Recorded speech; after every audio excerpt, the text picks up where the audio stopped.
Hi, I'm Brad Coulter and this is Looking Back.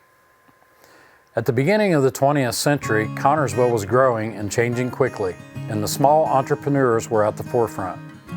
One man had his iron in many fires. Perry Ferguson's father, Bill, and his family came here from Hamilton, Ohio in 1880 when Perry was 15. They located in the Beeson Station area. Perry, who was born in 1865, had a younger sister and brother, Charles and Jane. Perry Ferguson, by his 20s, was engaged in farming and owned an interest in the Fifth Street restaurant in Connersville. In 1893, he started a job that, although one of many, would become his main interest. He began working for Sherwood Mineral and Bottling Works. There are numerous accounts of his injuries during his apprenticeship. He was all but killed when his wrist was slashed in several places on June 11, 1893, and only the quick work of Dr. John Chitwood saved his life. In 1894, he married Frances Lynn. The same year, the bottling works became the property of Doc Horton, and Perry kept right on learning. Perry was able in 1896 to purchase the business and the real estate from Manfred Dell, and things really took off from there. The Connersville Bottling Company was located at 148 South Central Avenue. Later, it was the longtime home of TP Service, a local supply store, and is still in good shape and now houses apartments. Manfred Dell was treasurer for the Van Amberge Circus that wintered here, and he also owned a jewelry store. In 1911, Dale purchased the Conwell Merrill farm west of town and donated it to the Dale Cemetery Association, and it later became Dale Cemetery. Thousands of local citizens are now buried there. At the time he sold the bottling plant to Perry, he lived at what is the parish house of the newly reopened Trinity Anglican Church at 6th and Eastern.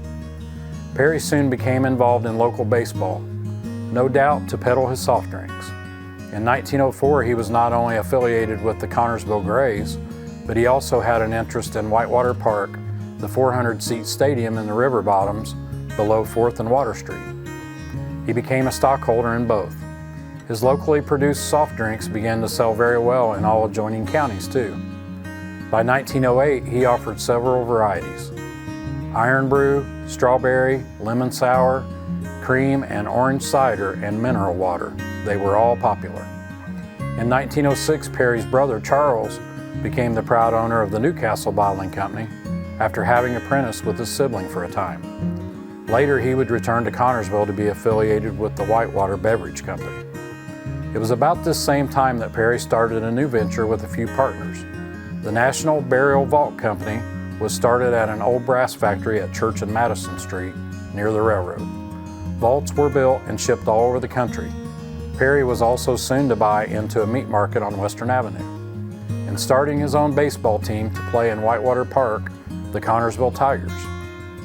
He was such a popular guy in the city that he was asked to run for office. As a Democrat in January 1909, he became a city councilman. During this time, Finley Gray was mayor, and several hot issues were on people's minds. Canal water was still the drinking water for the city, and Finley Gray wanted to change that. Perry's standing continued to rise, and in 1911, he was elected to a term as Fayette County Sheriff. He resigned his office as councilman to take office as sheriff in January 1912. At the same time, Finley Gray resigned as mayor to head to Congress. He was also an Odd Fellow, belonged to the Knights of Pythias, and was a charter member of the Eagles.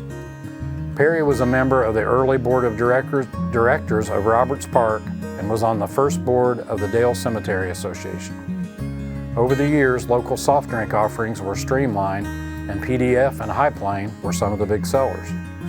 Many local examples of the bottles still are to be found and can also be seen at the Fayette County Historical Museum.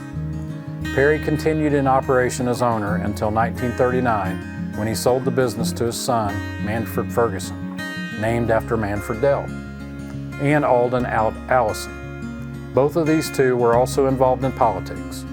In the late 1930s, one was elected state representative and the other state senator.